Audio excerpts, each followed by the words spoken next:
One creature above all others has haunted our imagination.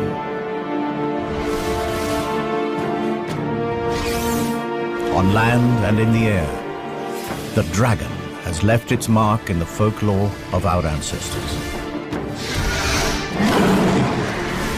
But what if these fantastic stories were more than myth? What if the legends were true?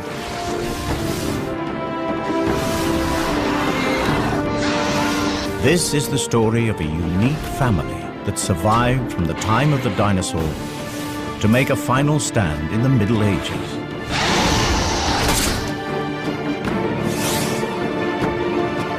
A scientific exploration of a remarkable species. This is the natural history of the most extraordinary creature that never existed.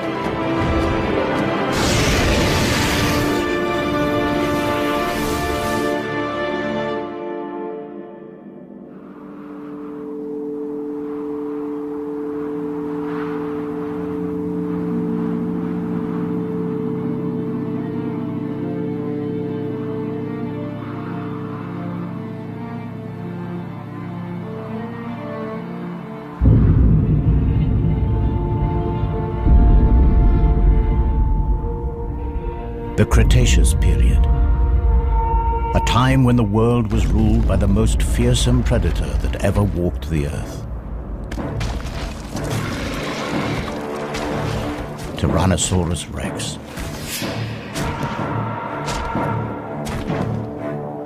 The T-Rex has been forced to this remote place from his usual hunting ground. Something has been raiding his territory, and food has become scarce. He hasn't eaten for days.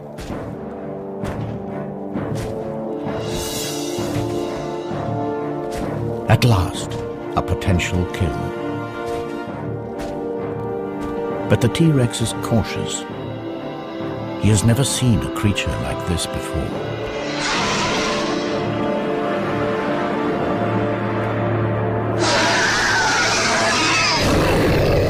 Hunger drives him on. The T-Rex has a clear weight advantage. So his prey bluffs, extends its wings to give the illusion that it is much larger than it really is.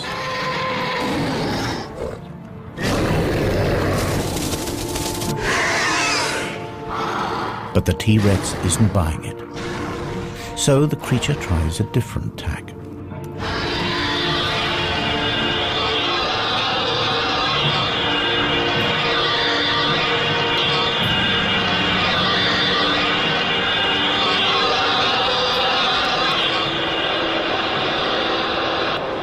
Cry carries for miles.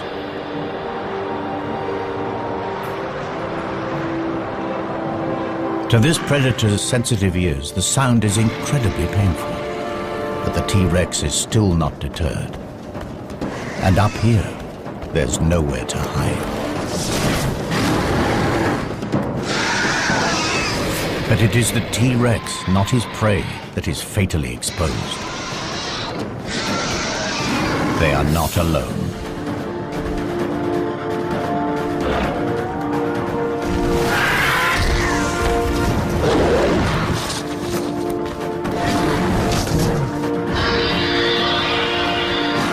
This is an adult female, a fully grown prehistoric dragon. This is her territory and she's protecting her son.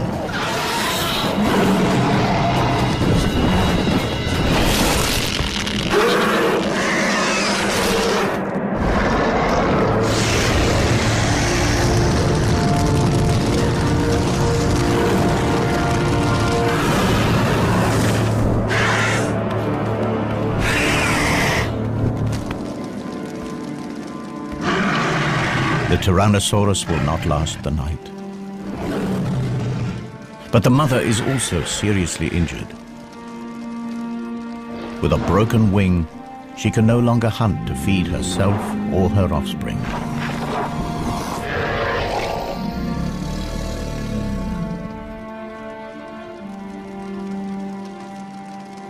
But 65 million years from now, the T-Rex's skull will inspire a theory in the mind of a brilliant young paleontologist.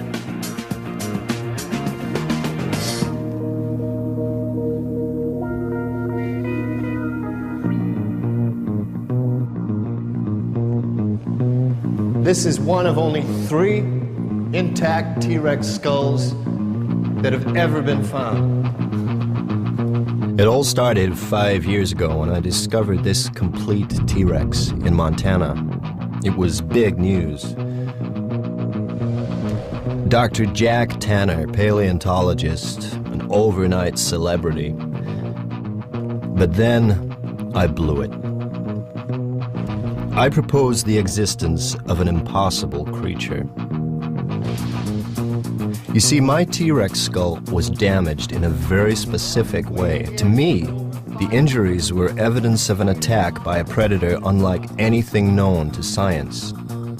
The evidence was undeniable. So I tried to get others to see things my way. The nature of these marks suggests that this skull was punctured by 3 sharp objects in an arc. It's a talon formation. But I don't believe that these puncture wounds actually killed the Rex. The real death blow is here.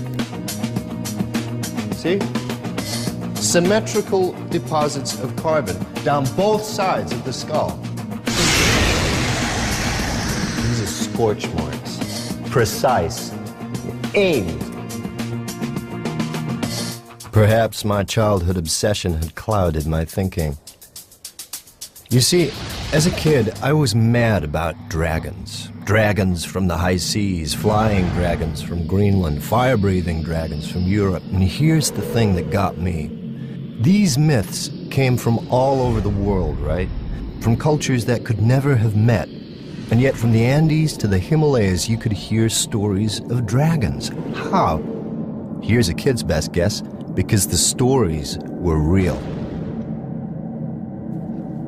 Last week, guess what? Out of nowhere, the Dragon Man is thrown a lifeline, another find. Not Montana this time, but on a Romanian mountain.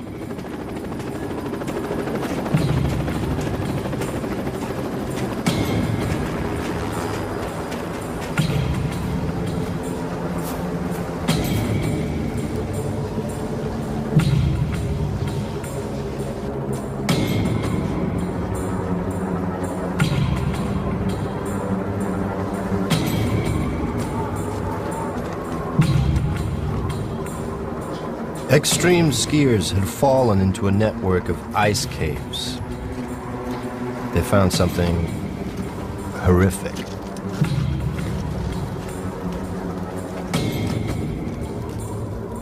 A body, and he wasn't wearing the latest lightweight thermals. It was ancient.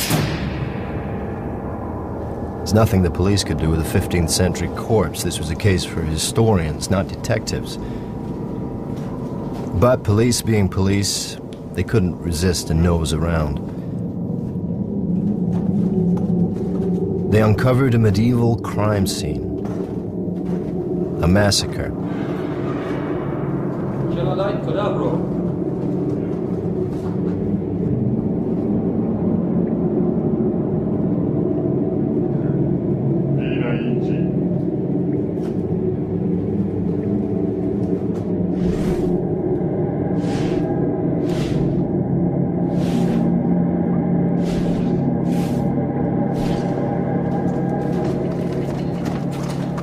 They moved deeper into the cave and soon wished they hadn't. Now, I don't know the Romanian word for dragon, but someone said it.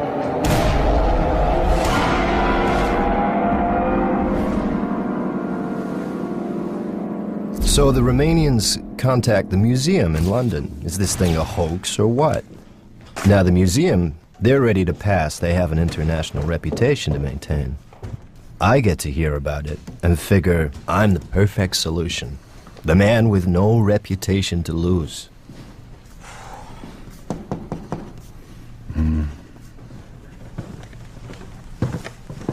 Have you seen the pictures?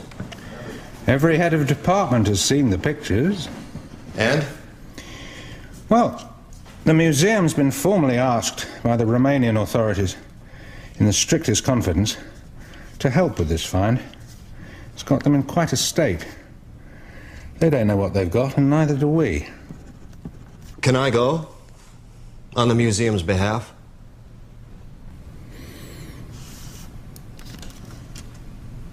I can call a meeting.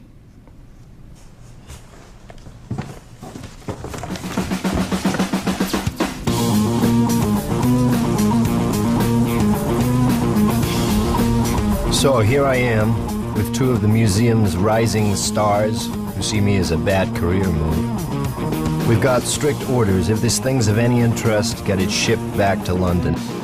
If it's a hoax, make our excuses and leave. If news gets out, I'm the fall guy.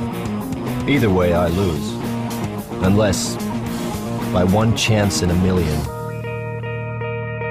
it's not a hoax. Maybe then I get my reputation back.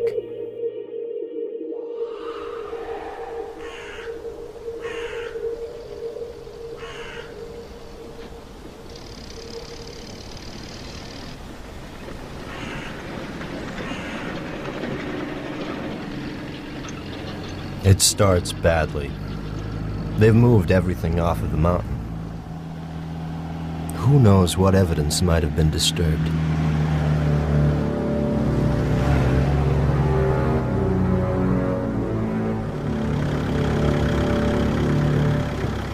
So we're in the backwoods, at a makeshift mortuary in an overgrown shed.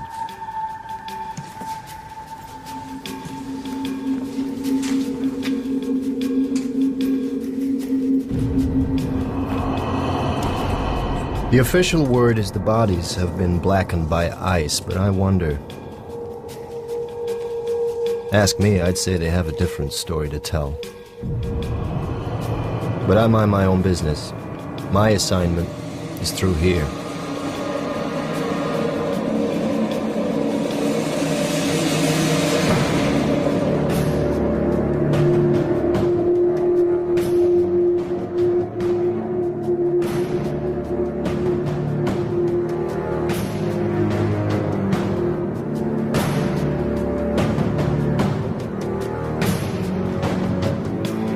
Nobody said anything about a whole carcass. It's massive. I can see why the Romanians were cagey. I should be too, if I had any sense. This has got to be a hoax. Hasn't it?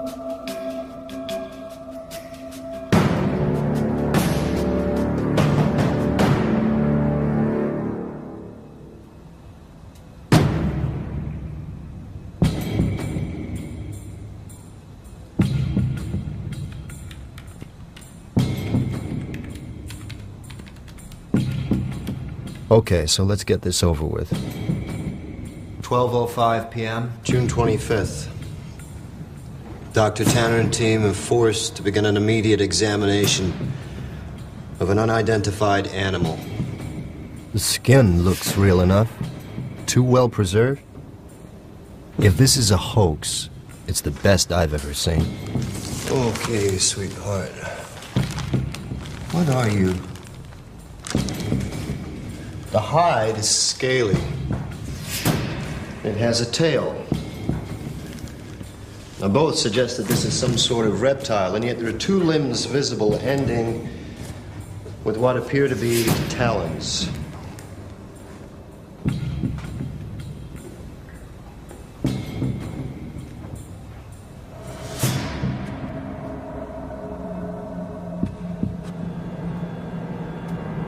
Now, these are general characteristics.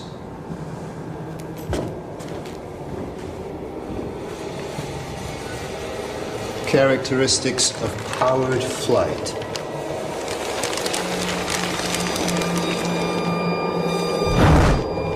Could this thing really fly?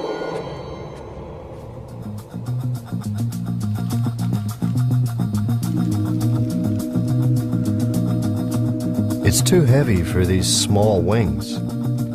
They couldn't create nearly enough lift to get its carcass off the ground. You see, to fly, you have to obey the laws of physics. There is a relationship between weight, power, and wingspan. Wing measurements give us a wingspan under 20 feet. It's not enough.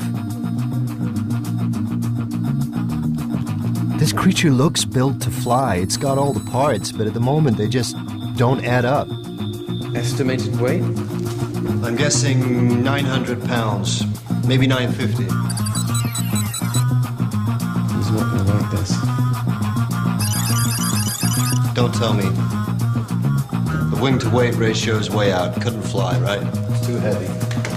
A creature with wings that can't fly. That spells trouble. 2 weeks have passed since his mother saved him from the T-Rex, and the young dragon is in trouble. His mother is dead. The injury to her wing proved fatal.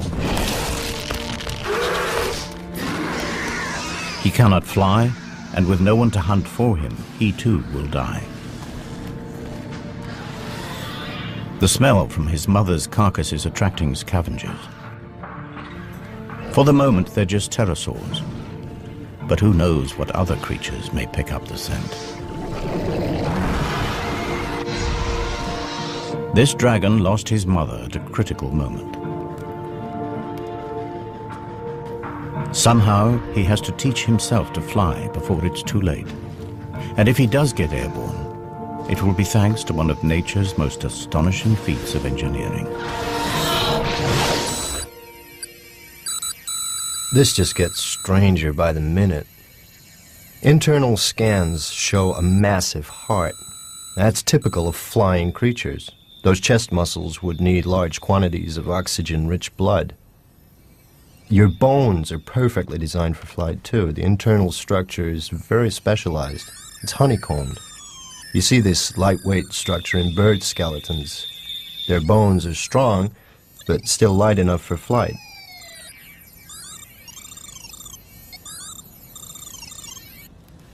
But you're still too heavy for those wings. Come on, what's your secret? Any good news? There's something unusual inside the chest cavity. What are these? The image is too fuzzy. We don't have time to speculate. I'm going inside.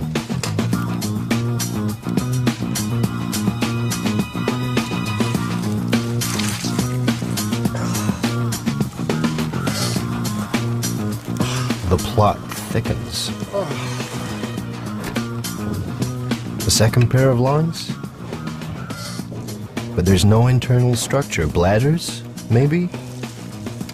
They must have held something. Will you pass me a syringe, please?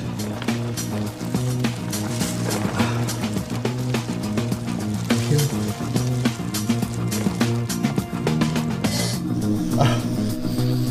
It's gas. Analysis, please.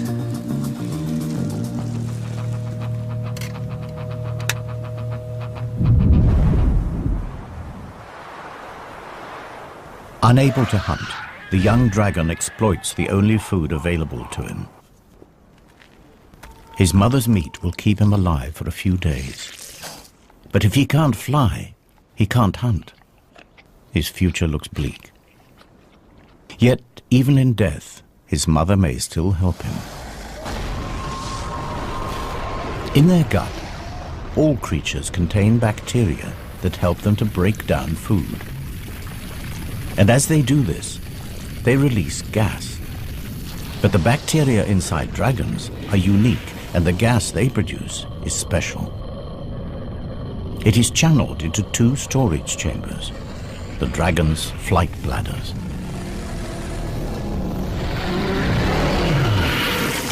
Alongside the super light skeleton, these bladders provide the key to flight, provided you know how to use them.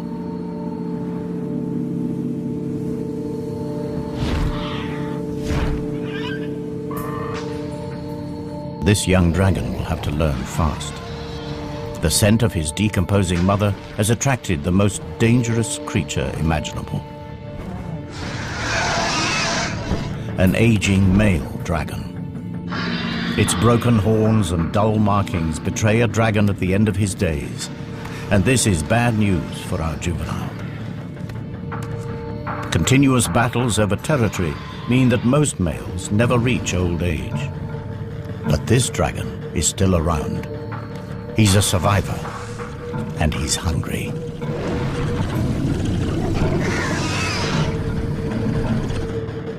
The youngster senses that given the choice, he'd prefer fresh meat. And this time, his mother isn't there to save him.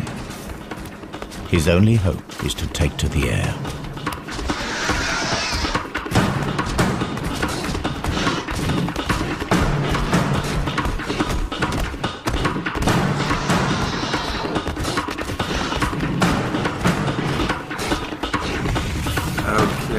Gas composition, predominantly hydrogen. Hydrogen. It's 14 times less dense than air. It's odorless, colorless. You put hydrogen in a balloon, what happens? It floats away, right? The juvenile heads for the trees. The old male cannot fly here.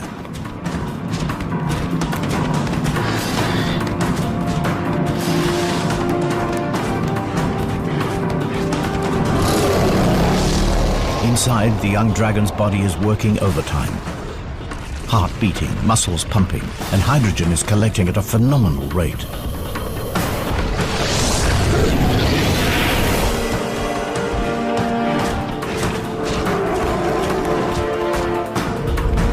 Fully expanded.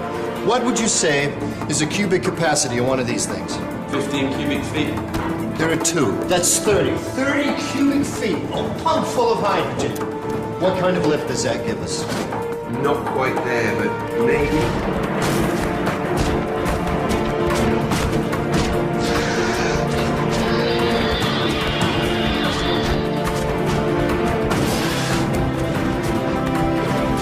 The youngster's flight bladders are now full, but crucially, so is his stomach. The undigested meat is weighing him down. Just in time, instinct takes over. He empties his stomach and spreads his wings.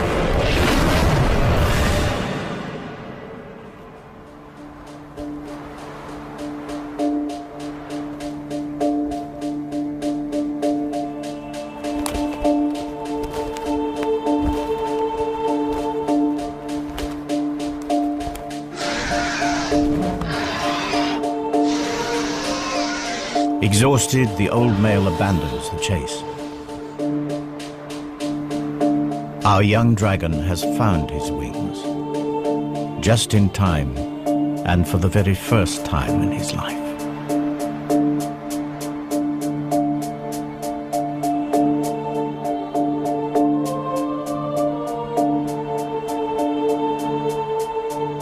Analysis suggests it's to be confirmed that maybe, just maybe, this creature could fly. This is no hoax. This thing is for real. A gigantic flying lizard. Too much to expect that you could breathe fire, too. If it's interesting, bring it back to the museum. That was the plan. Well, it's interesting, all right. But let's see what else we can find out before we have to leave. Okay. Time to put our heads into the lion's mouth.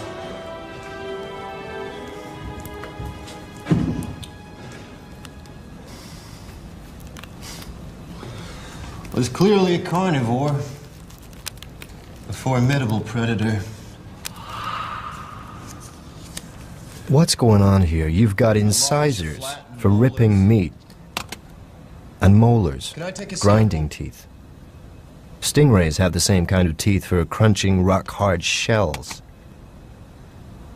What would a meat-eating predator want with teeth like these?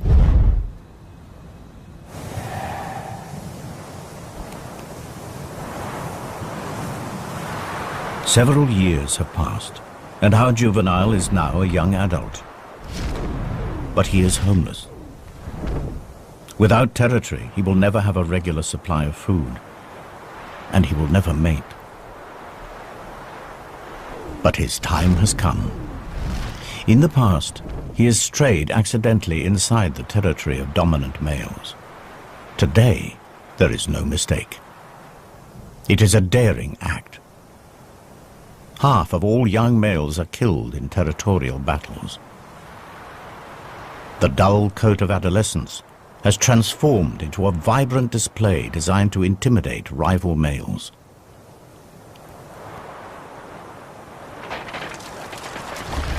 But before he makes himself known, he takes on stores of a rare and valuable mineral found at the heart of every dragon territory. He is preparing for the fight of his life. And these rocks will hold the key.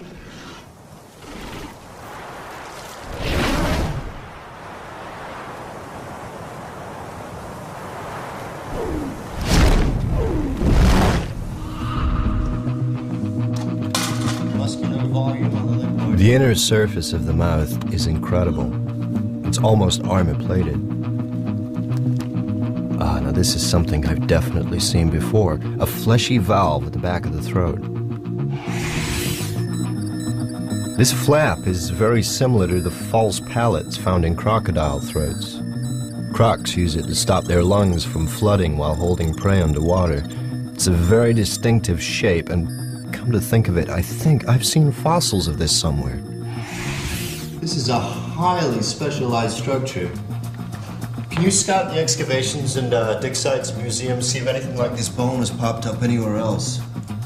Or maybe it's an adaptation. Maybe it wasn't used to prevent water flooding the lungs. Maybe it's to prevent a backdraft of fire from burning the throat. Boy, when you say it out loud, does it sound lame. It doesn't look like fire ever came out of this creature's mouth. There's no carbonized food residue, no signs of charring whatsoever. It's as if all the tools are here, they just haven't been used. Perhaps it didn't breathe fire at all. Well, maybe you're right.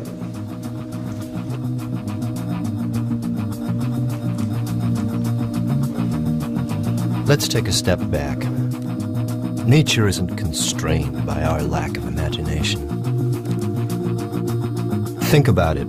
The natural world is full of bizarre creatures that have the most extraordinary weapons, tongues like spears, colors that change, and shapes. Lassos even, but a creature that breathes fire? Bear with me.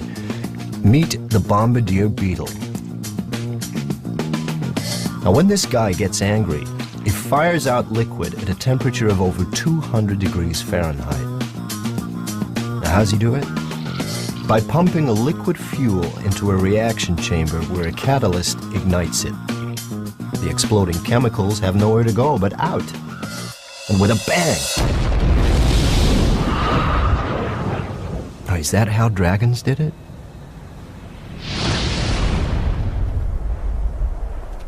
In the heart of his territory, the resident dragon, the alpha male, blasts a warning into the air. It signals that he is fit, healthy, and confident enough to waste precious fire on a display. The message is not lost on our young challenger.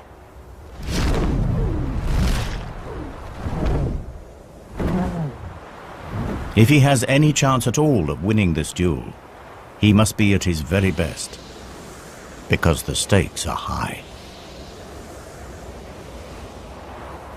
With territory comes not only a guaranteed supply of food, but the one thing every young male needs if he is to leave his mark on the next generation: females. And this female is the reason he is here. She's in season, and for just 1 month will breed with the alpha male.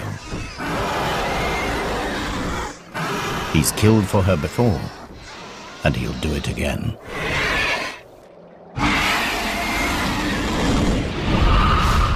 Okay. Back to basics. What do we need to produce fire? We need fuel, and we need something to light it with, an ignition system. We need a light, combustible material. Like gas?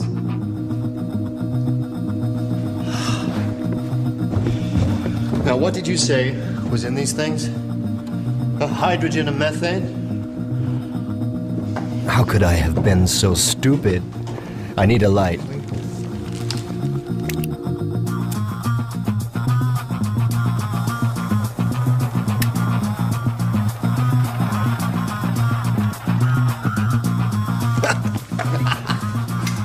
It's hydrogen and methane, both combustible gases, both lighter than air. These sacks double up as buoyancy aids and fuel stores. Evolution at its most economical. So far, so good. But how did you ignite it? Can I take a sample, please?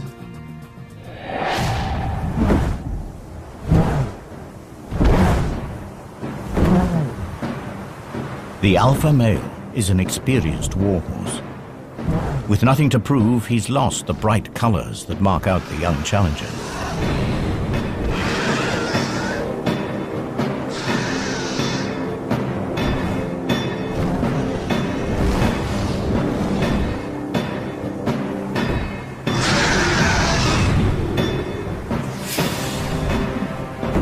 Experience tells immediately.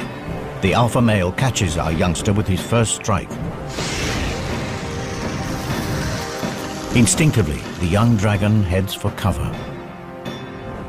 The cold, damp clouds will also dull the pain.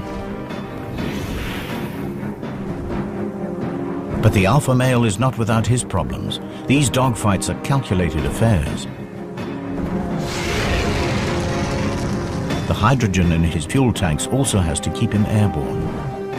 Every blast of flame reduces his mobility.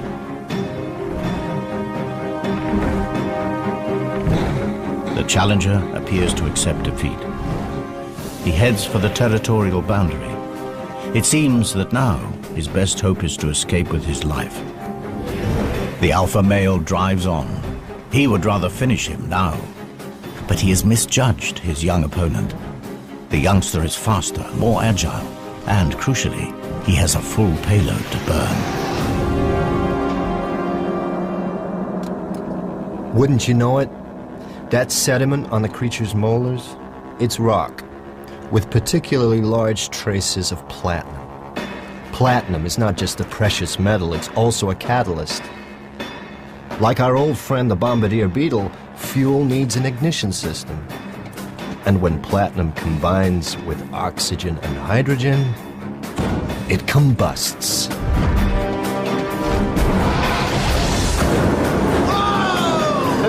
It produces fire.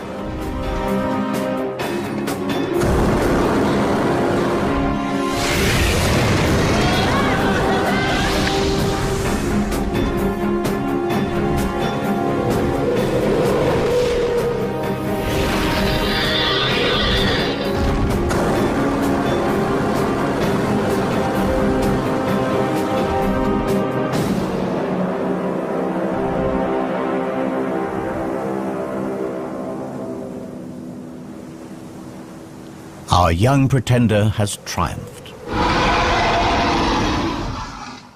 The female prepares to accept her new dragon overlord. All his life, he's fought the odds, and at last, he's made it. My theory was right after all, and you're the proof. You could fly, you could breathe fire. 65 million years ago, one of your ancestors killed my T-Rex. So how did your ancestors survive when the dinosaurs didn't? The natural history of our planet tells me that it simply couldn't have happened. 65 million years ago, at the peak of our dragon's success, a curtain comes crashing down on the Cretaceous period.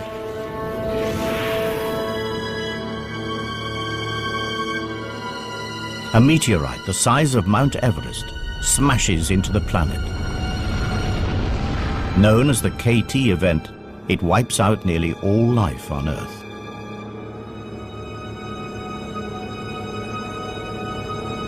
But somehow your species did survive. How?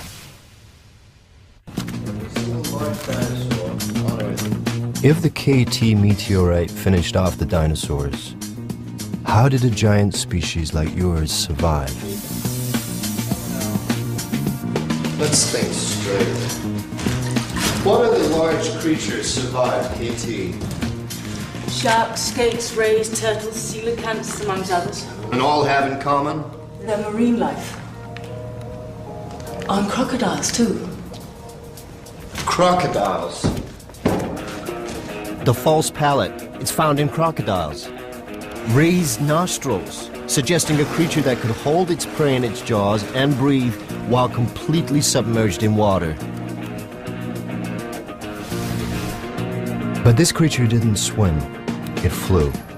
It has wings and talons, not webbed feet, suggesting the palate must be an evolutionary relic. Somewhere in the dim and distant past, this creature's ancestors lived in water. You swam from extinction.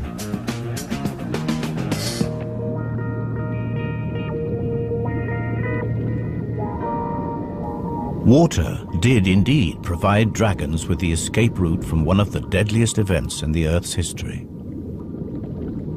But not the prehistoric dragon. The land-living dragon was indeed wiped out. But it was not alone. The dragon family had another branch. At the time of the KT catastrophe, the prehistoric dragon had a cousin, the marine dragon. Both species were descended from a common ancestor, but they followed very different evolutionary paths. The marine dragon lived in the sea, and life in the sea was less affected by the KT event.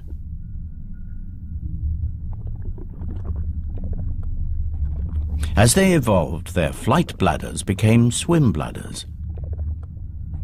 Their large wings reduced to become fins, and their powerful tails became rudders. Marine dragons thrived.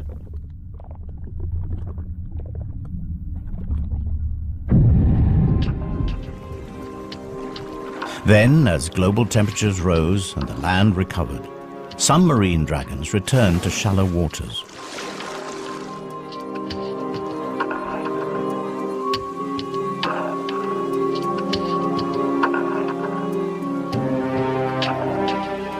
Through estuaries and rivers, they eventually made their first tentative steps back onto land.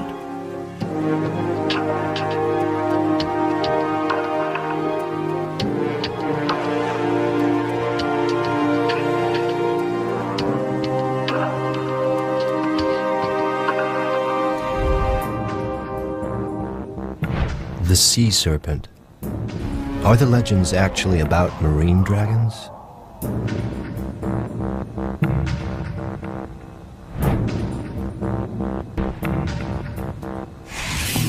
That false pallet, guess what? Looks like it's turned up at a dig site. This could be our missing link. Well, what kind of environment are we talking about? Forest. What kind of forest? Bamboo. I knew I'd seen the pallet before. It was in that excavation in China. I thought it had been from an extinct branch of crocodilian. Turns out to be much more exciting. So the water dragon came back on land and evolved into new species, at least one of them in Asia. Forest dwelling. What would you be like? Well, in Chinese mythology, dragons are low-slung, elongated, slender. The kind of body one would expect from an animal that's recently adapted from water. Was it really suited for life in a forest?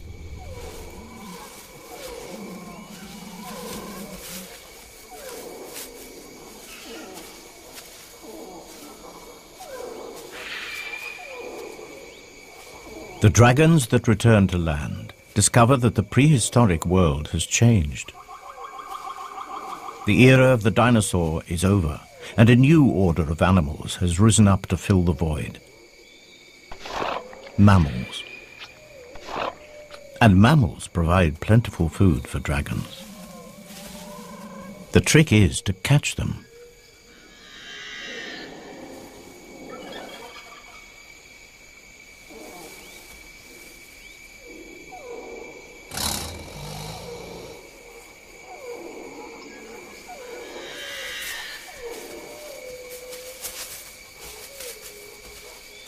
The superb camouflage and silent movement has made this dragon all but invisible in the bamboo forest.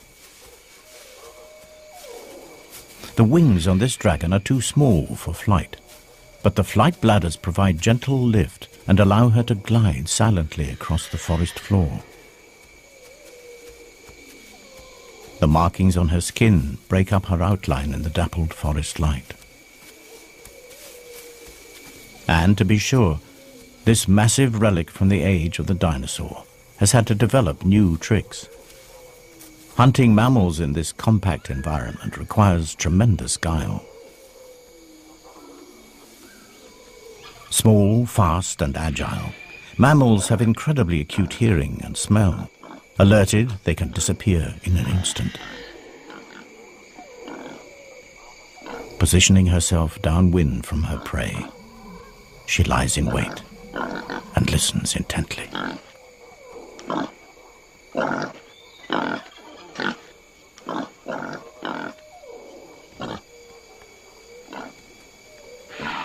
But she's not ready to strike just yet. Not before unveiling a highly specialized weapon that gives her an edge against this wary prey.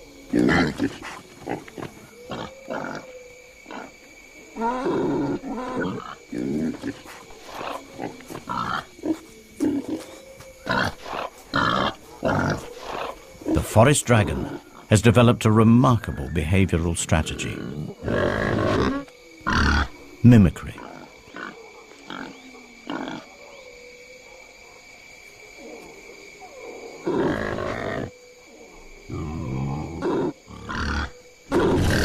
By carefully controlling the flow of gases from her flight bladder, she manipulates her voice and entices her prey.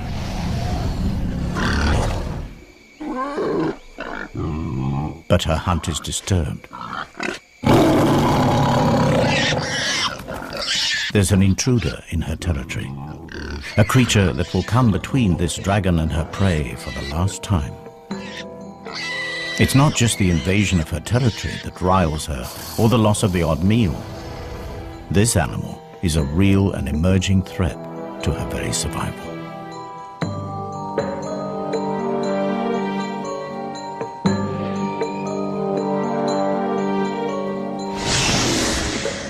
A glide is the best her stunted wings allow. But she has the scent now and is determined to finish things.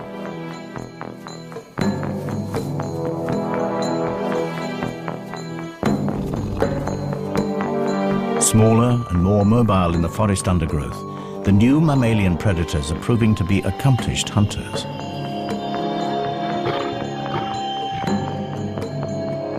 Left alone, these predators will outcompete her for food, and she would starve.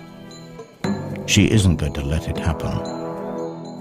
The dragon closes to striking range. She blends into her surroundings, unseen, but not unheard.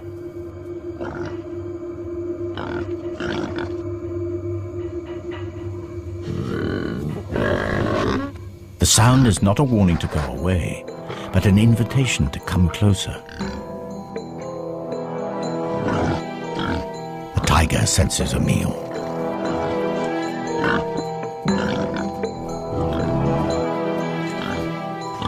But he is a cautious hunter. The dragon tries a subtle change of pitch. The prey sounds distressed. An injury, perhaps?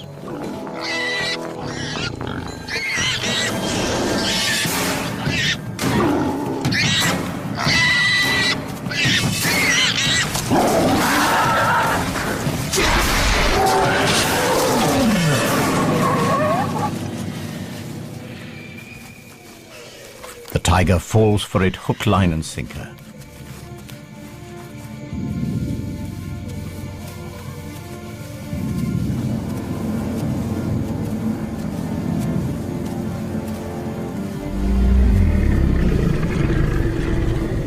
One less rival, one more meal. The kill is taken to a clearing.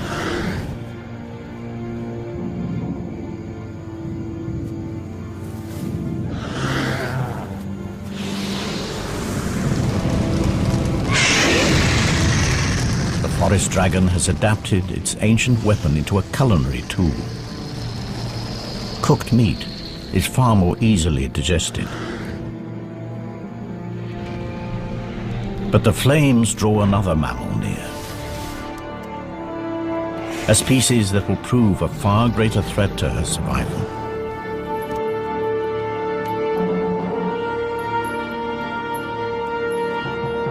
I came here to expose a hoax, and suddenly a whole reptile family is coming to life.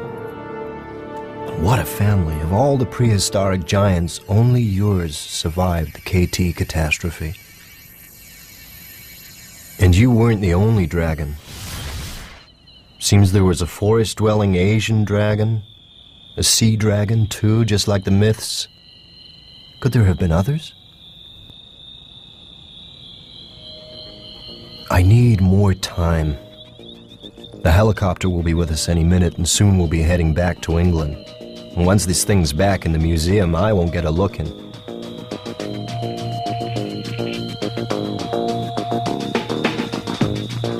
Until then, we'll keep scanning.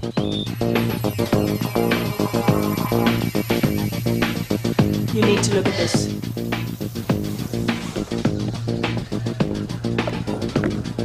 I've just noticed these fragments here. What are they? Crushed ribs? No, the rib cage is totally intact. But they're bone fragments, right? What are they? That explains the weird proportions.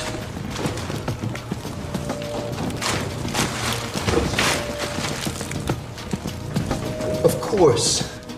It's got 4 legs. And 2 wings. 6 limbs. No vertebrate that ever lived has 6 limbs.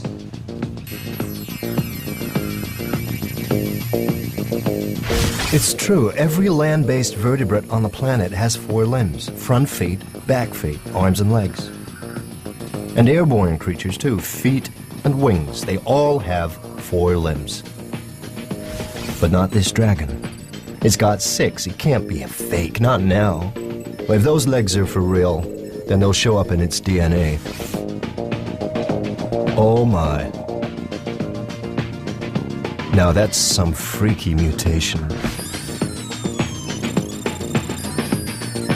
This creature has a genetic adaptation unlike anything in the animal kingdom, and wouldn't you know it? In the gene responsible for generating limbs. And it's here in mythology, too. The Chinese, the Aztecs, Polynesians, they all drew images of creatures with the same adaptation, giant 6-limbed reptiles. The clue was there all along. How could I have missed it? These drawings aren't wild imagination. They're records. These primitive people were telling us something, and we weren't listening. And if the images are accurate, then there's even more evidence that there were many types of dragon, and they lived everywhere on the planet. Okay, we've got evidence for a marine dragon, the sea serpent of legend, a forest dragon that lived in Asia, the Chinese dragon that adorns 1,000 pots, and you, well, let's call you the mountain dragon. Have you left your mark on European folk history?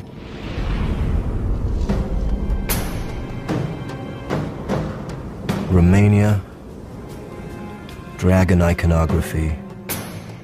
Here you are, recorded in stained glass. The locals called you the devil from the mountains.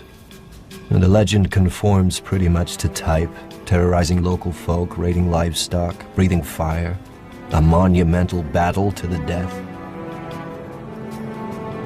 Is this a 15th century photograph of you?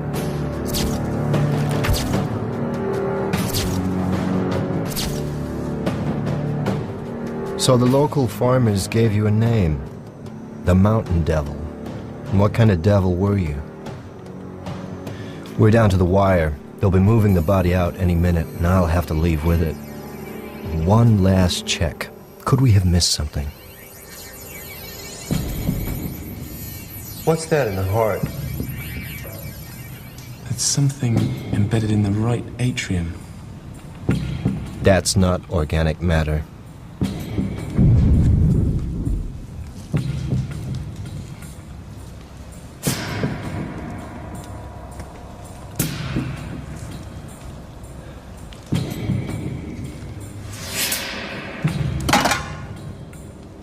This could be really important. Unequivocal evidence that dragons and humans were at war.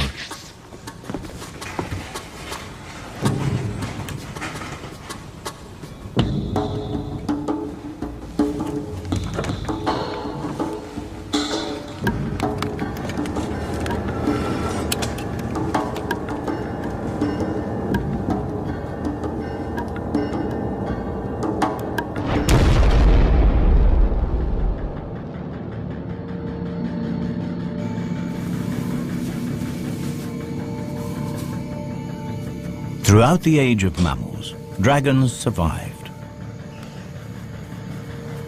But their survival was precarious. Fire was the ace that kept them one step ahead of the competition.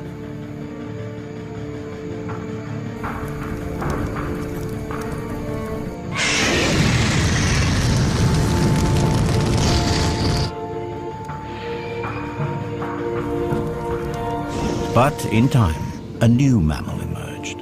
Small, vulnerable, but supremely intelligent.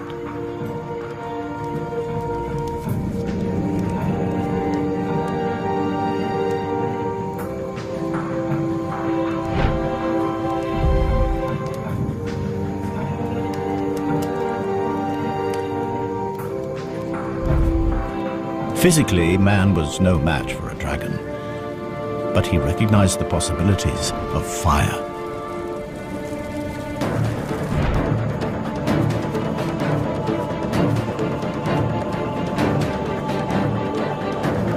With fire, mankind could clear forests for farmland, mold metal into savage weapons. In the evolutionary blink of an eye, mankind was pushing the most deadly predator in the natural history of our planet to the verge of extinction. They had turned the dragon's most potent weapon against them.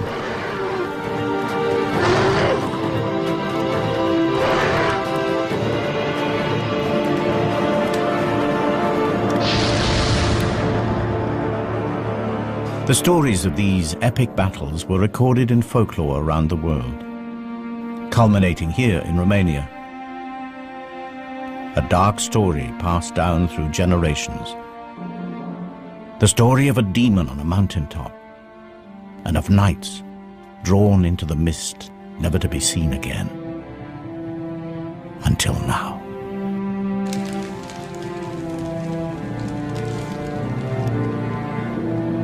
Humans and dragons, mortal enemies.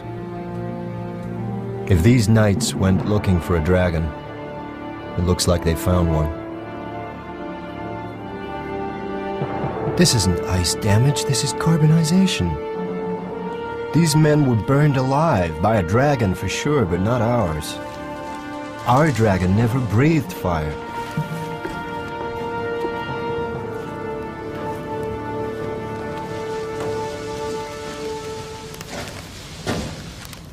We haven't finished yet. Yes, we have. Look. Look. Carbon. I found it on one of those bodies out there. Those bodies have been scorched.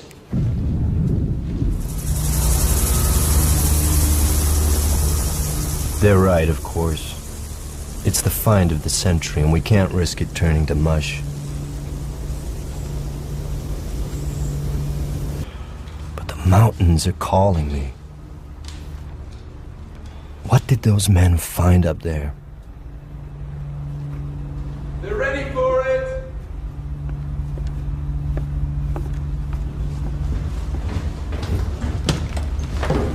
This section here. Am I misreading this? Is this a reproductive system? These are oviducts, right? Small ovaries. The female. Yet there's no evidence of follicular activity. The reproductive tract is immature. It's a juvenile. It's a baby. That clinched it. The creature in the autopsy room was a baby.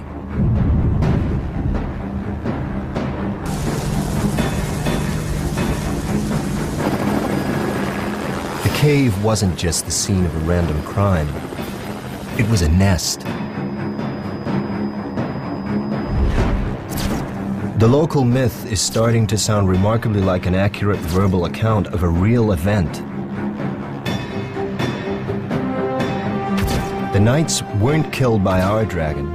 They were killed by an adult, perhaps defending its young. A dragon corpse can tell us how their bodies worked, but a nest, it can tell us so much more, how they lived. My guess, up in those mountains, we'll find evidence for a dragon family. Tanner is about to unravel a medieval tragedy. It is the 15th century, and a mountain dragon is under threat.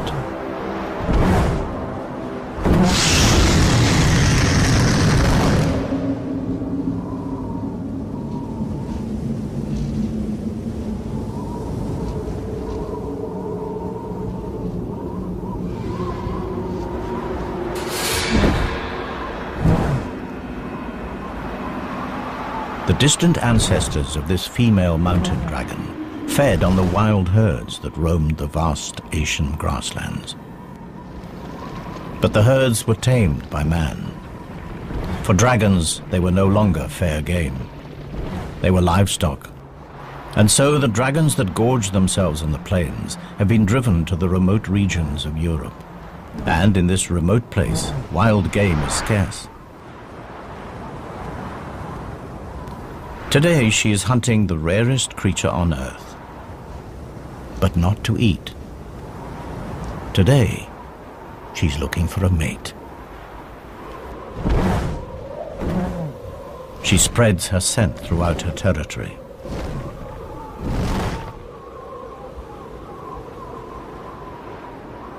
Strong winds carry the pheromones south.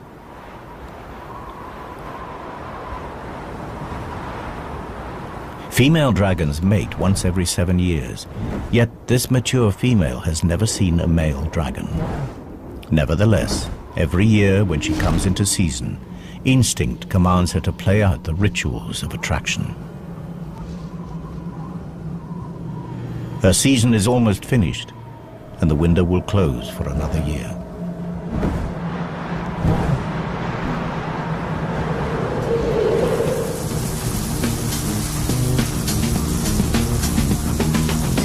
Another change of plan. Something interesting about a half-mile below the cave.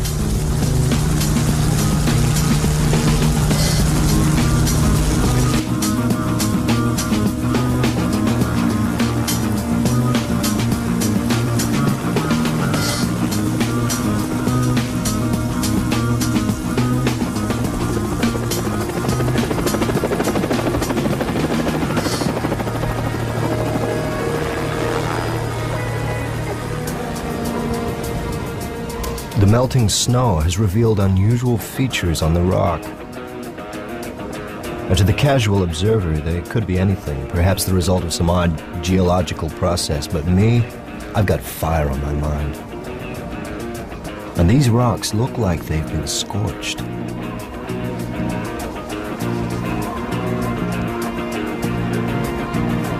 No, don't worry about samples. I need you to follow this line and look for more burn marks. And tread carefully, watch for hidden crevasses. Okay, approximately 2 hours due south from the drop-off point, heading towards the scene of death. Can you take a GPS reference? Okay. Evidence of discoloration of the rock. Seems to have been subjected to a blast of intense heat. It's literally scarred the rock. These rocks have been burned to melting point in symmetrical lines. The dimensions are frightening. Lightning couldn't do this. Forest fire? It's not likely. We're halfway up a mountain at the edge of a glacier. The lair is nearby. Was there some kind of fight?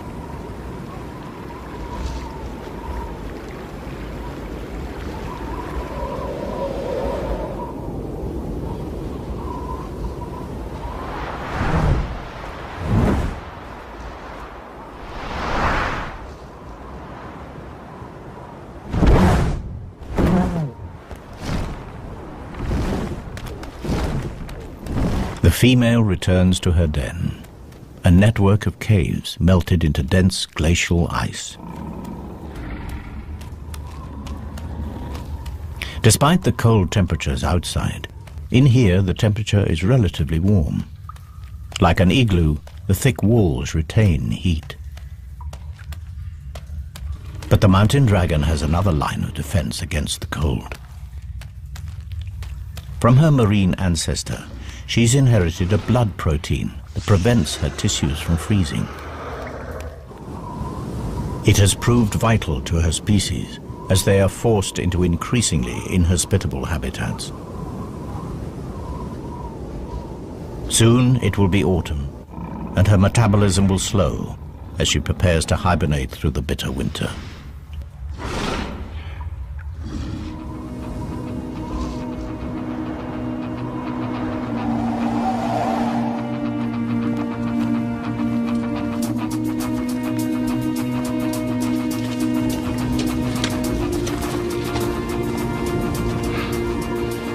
This is it.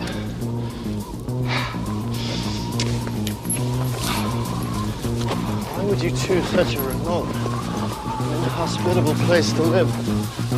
Come on.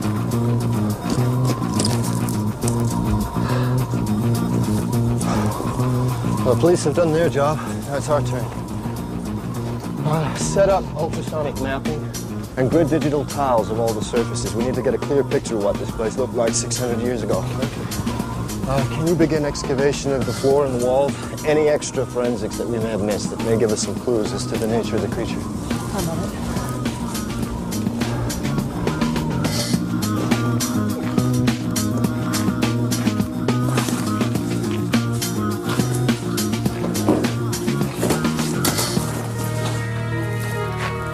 So this was where they found you.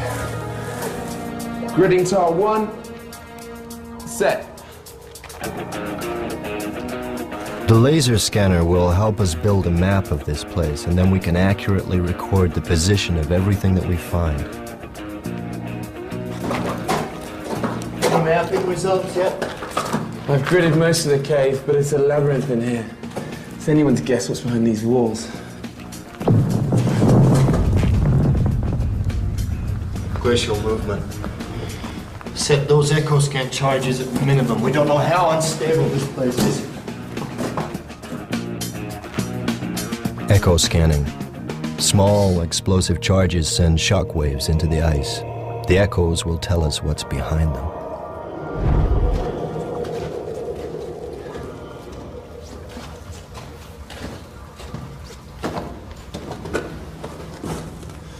What is it? I'm not sure. I know what this is. Dragon poop. Looks like organic matter. It's Beautifully preserved. Good work. Okay, bag it.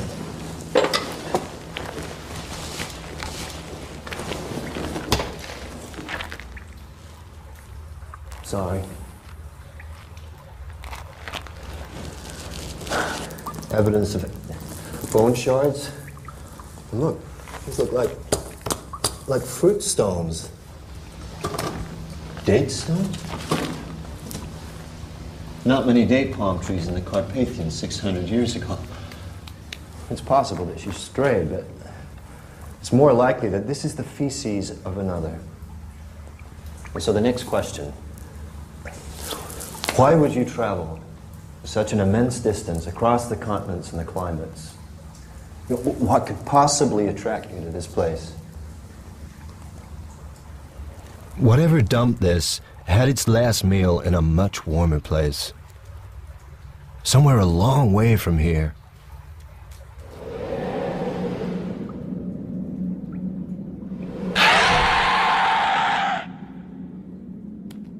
The female's curiosity is aroused.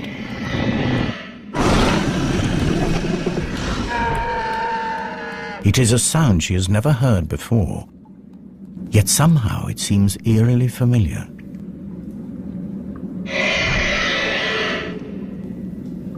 She is compelled to investigate.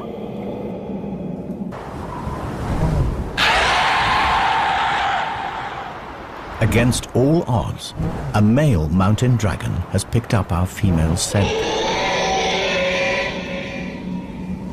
He's a nomadic dragon from the Atlas Mountains of North Africa. His search for a mate has brought him across southern Europe to the Carpathian Mountains. Now he has found her, instinct takes over. And they do what their kind has done for thousands of years.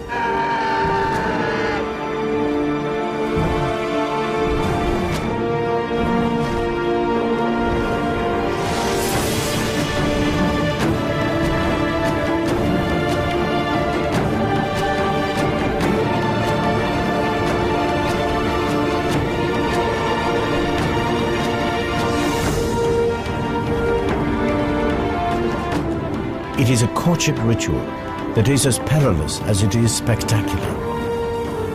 At the height of her climb, they lock talons and drop in a dazzling free fall. It is the ultimate test of faith.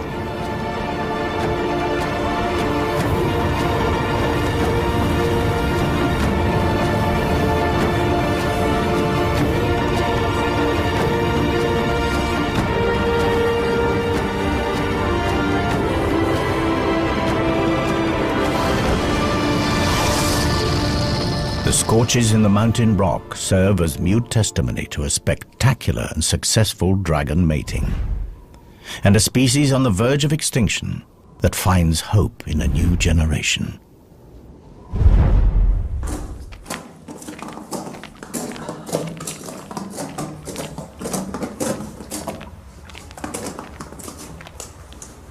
What is that?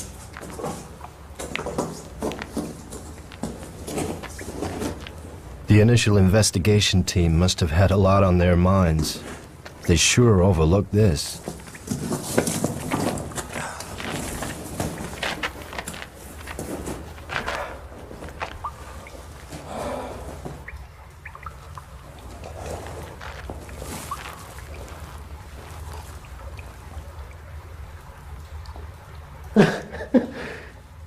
It's a nest.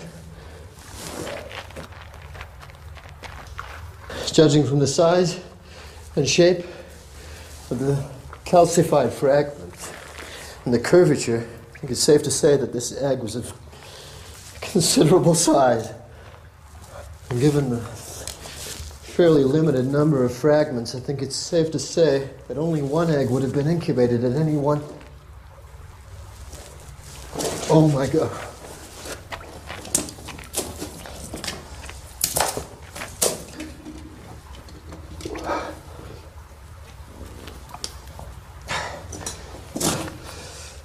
Two eggs in a clutch, but only one of them made it.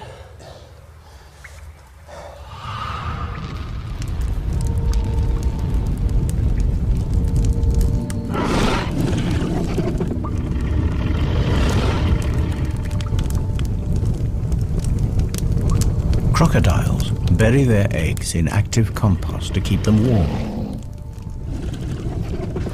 Dragons have a much more direct method.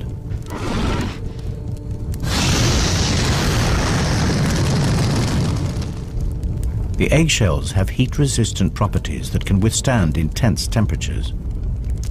In fact, without this searing heat, the dragon chicks inside would die of cold.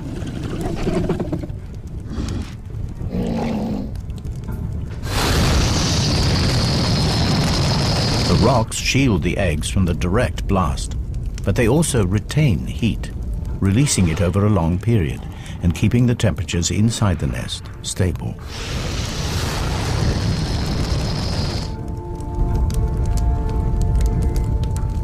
If she is to become a mother, careful and constant temperature control is essential over the long incubation period.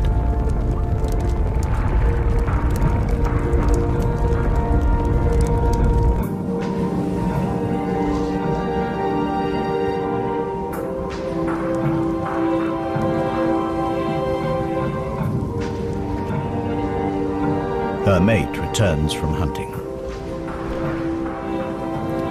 He has been unsuccessful again.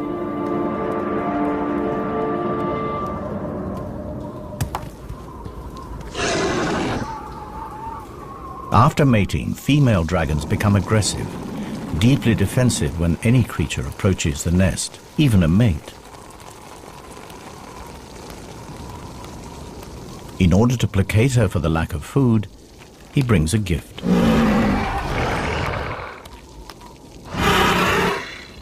Another rock for the nest.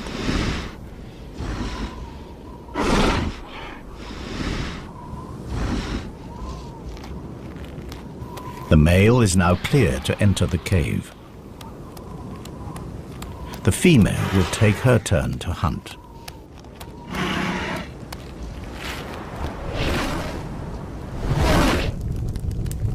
Now the male has responsibility for the nest.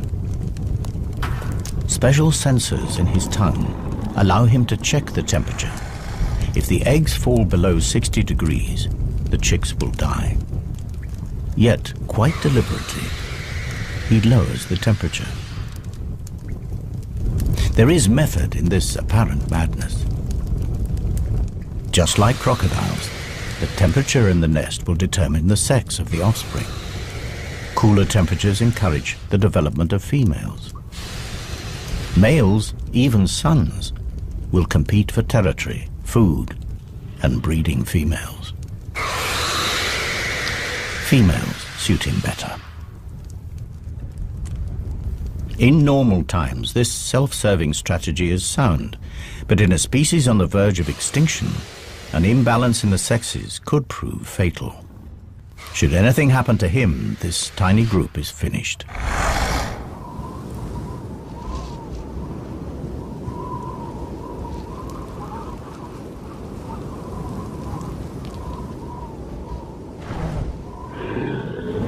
The female returns empty-handed from another hunt.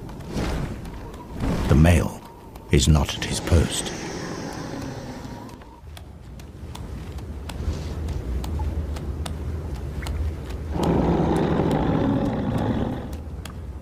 Something is very wrong. The male has let the incubation temperature drop dangerously low.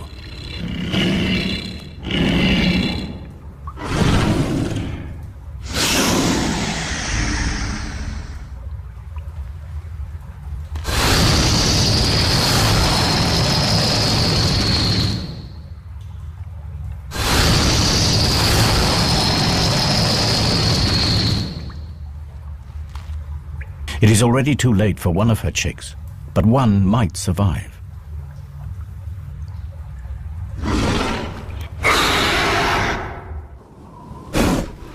The male senses trouble and makes his escape.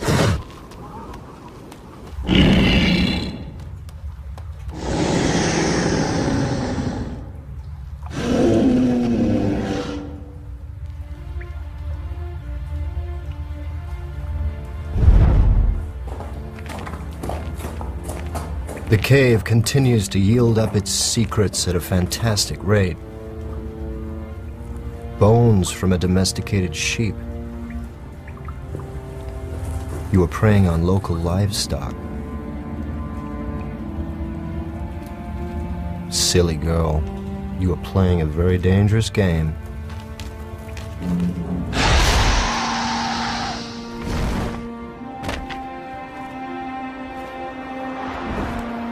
The female has taken to raiding livestock for food. She has good reason. This is her daughter. And her survival is the most important thing now. But by stealing from farms, she risks provoking the locals and placing her daughter in danger.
Unaware of the price on her head, the female dragon continues to equip her daughter for the future. She is passing on the secret of fire.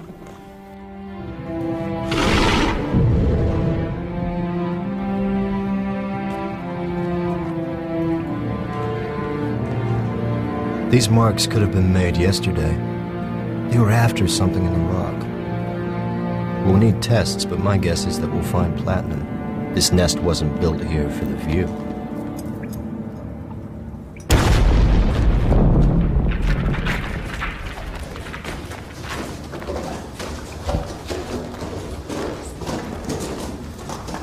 I've got the results through.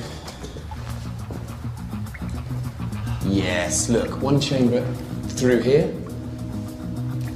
There's a second chamber behind us here. And there's a third chamber right over there. 3 chambers. We've only got time to go into one, so what do you want to do?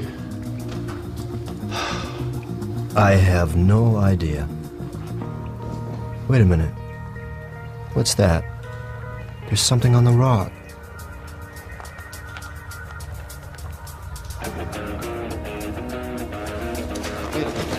Stand here. Stand here. Put your arm. This arm.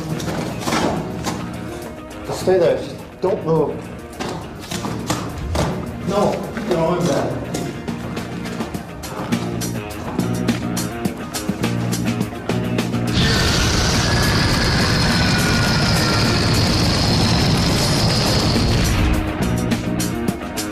Whatever created that blast mark came from behind this wall.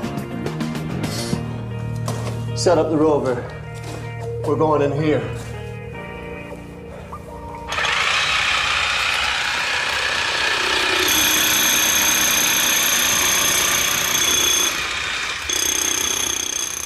The ROV, Remote Operated Vehicle. One of the latest additions to the paleontologist's arsenal. The small camera can scoot through the tightest holes to send back pictures.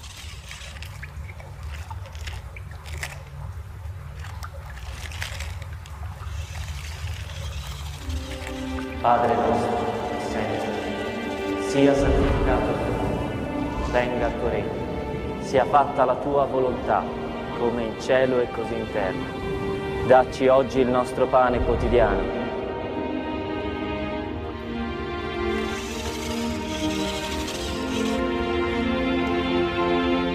E rimetti a noi le nostre debiti, le nostre colpe, come noi le rimettiamo ai nostri debitori.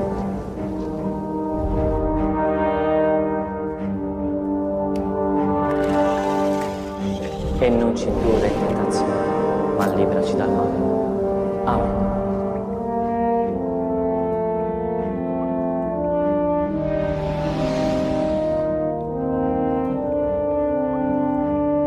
We gotta get in there.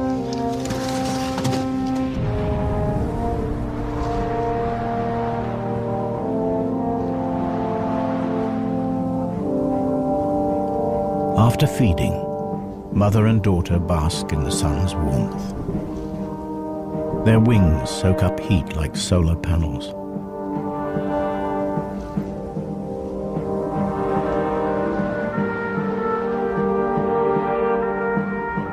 In a rare moment of intimacy, they lie together and share body warmth. Soon the mother will have to hunt, and her daughter will be left unguarded.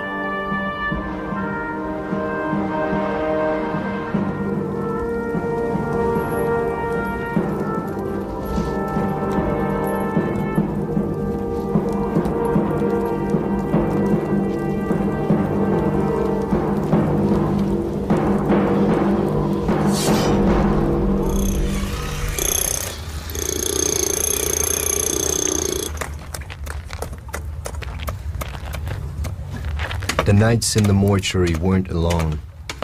This place is looking more like a war zone. The question is, whatever killed them, is it still in there?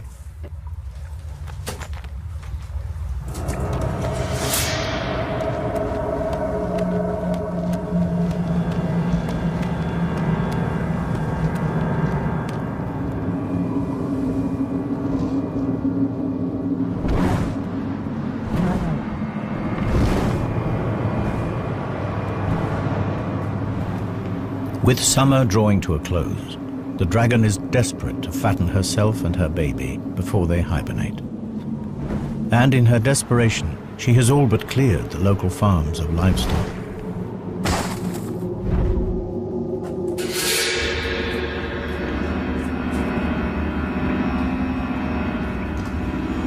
There are 2 more bodies in here. There doesn't appear to be any evidence of scorching.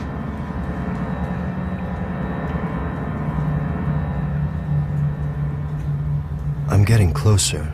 I know it. Where are you? Wait, there's another passage. I'm going through here.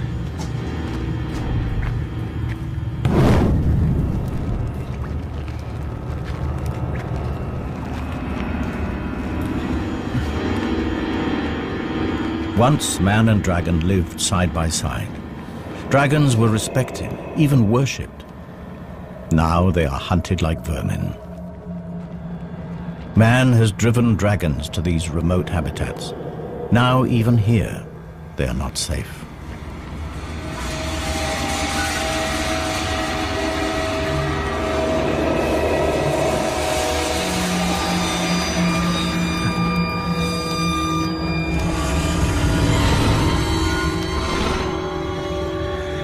Without the ability to breathe fire, this immature youngster is vulnerable. But her assassins were reared on stories about their terrifying weaponry.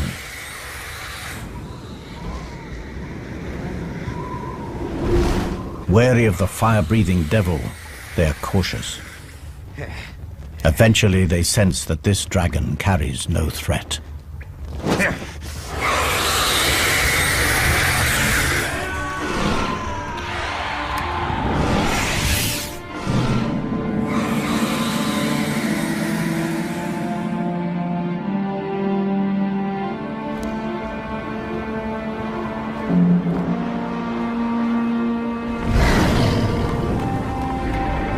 The mother returns. Too late.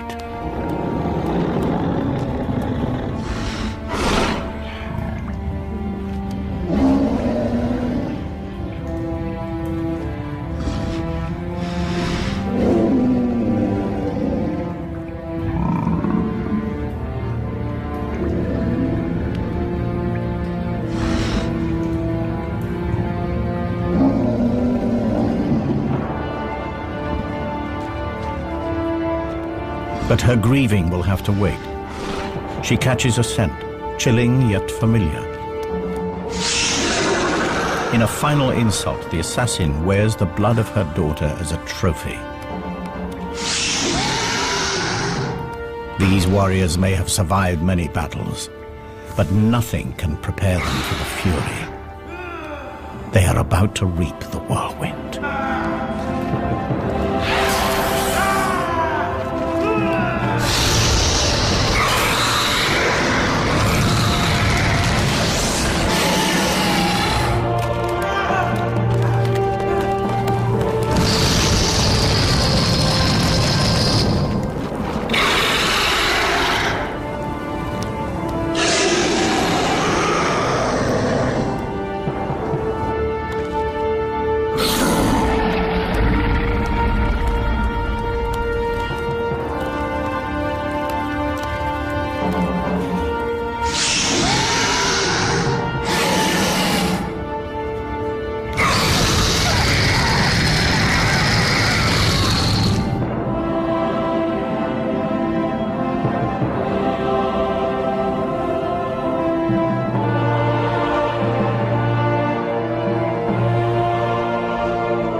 Like higher mammals, dragons invest many years in rearing their young, and like those mammals, they feel loss.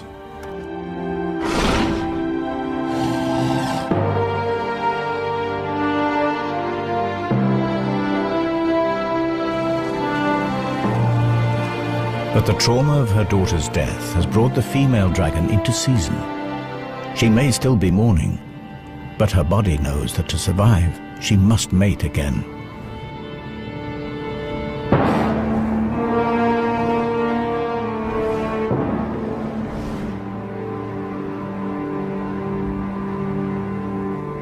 She starts again the process of attracting a mate back into her territory. She displays the armor from her daughter's assassins. Dragons are naturally attracted to reflective objects. It is a long shot, but perhaps a glint might catch his eye. The chances are that he's no longer alive. There's nowhere left to hide.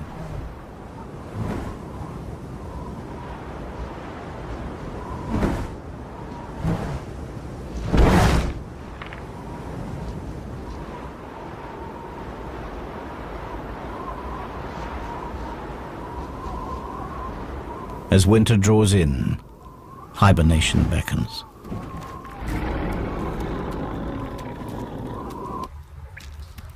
She'll have to survive the winter on her meager reserves of fat.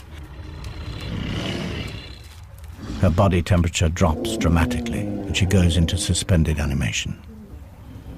All her usual functions are placed on emergency status, and her hydrogen reserves fall to almost zero. And in this state, she's as vulnerable as her daughter.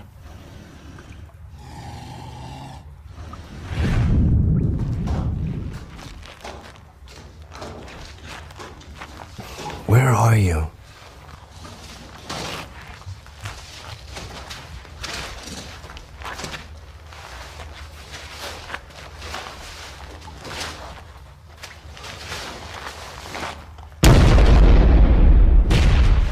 Another body! A spear. A body. It's crushed by something.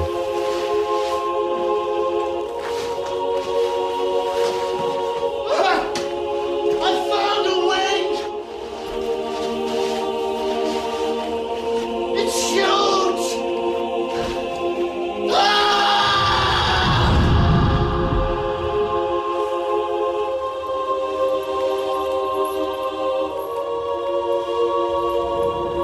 The female is woken from her torpor. More men have made the climb to her lair. This time they are better prepared. Mercenaries paid by the local farmers to settle a score.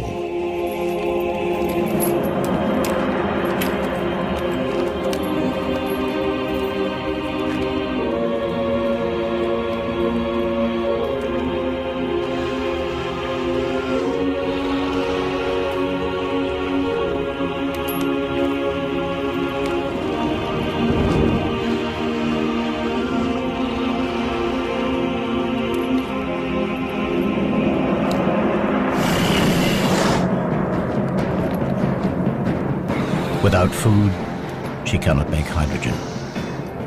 And without her precious gas, she cannot fly or breathe fire.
Over the years, the cave was sealed by snow and ice, and the bloody battle frozen in time. The dragon faded from reality to mythology, and would have stayed that way had these two dragons not revealed their secrets to us.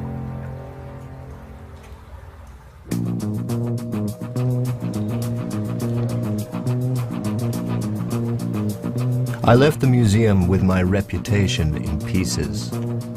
I return with the story to end all stories, and evidence that will rewrite natural history. The creatures of legend were real, but the legends gave a twisted view of reality. I fill my colleagues in about the fantastic family that we have unearthed. A group of animals that lived alongside the dinosaurs, that escaped annihilation by going underwater, that re-emerged all over the globe, claiming forests and conquering mountains.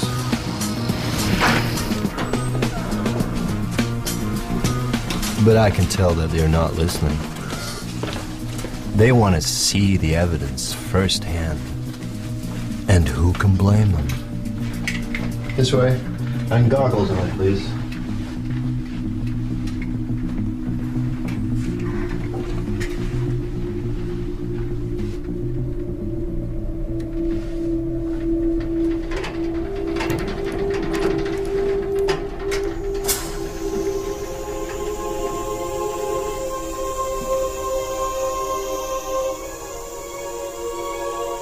The story of life on our planet has been rewritten by a mother and her child, reunited.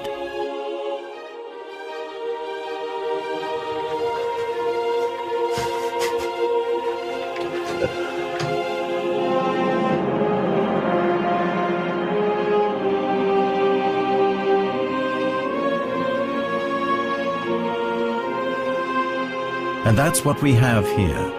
The last of a legendary line. Myth made real.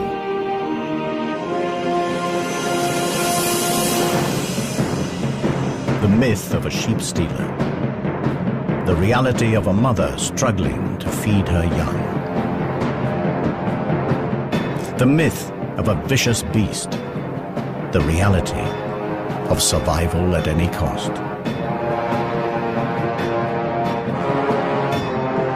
The myth of knights that climbed a mountain to slay a dragon. The reality, persecution and extinction. Now every dragon myth from around the world begs the same question. Were they real too? And the most important question of them all, were these really the last dragons?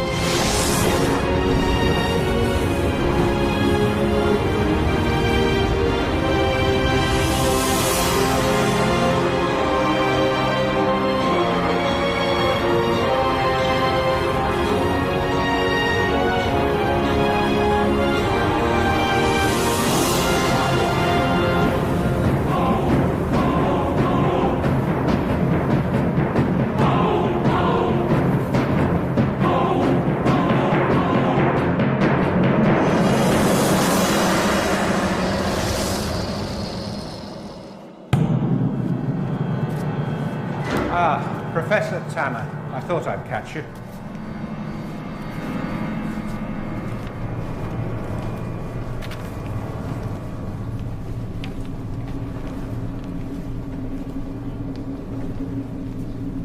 These were taken 2 months ago.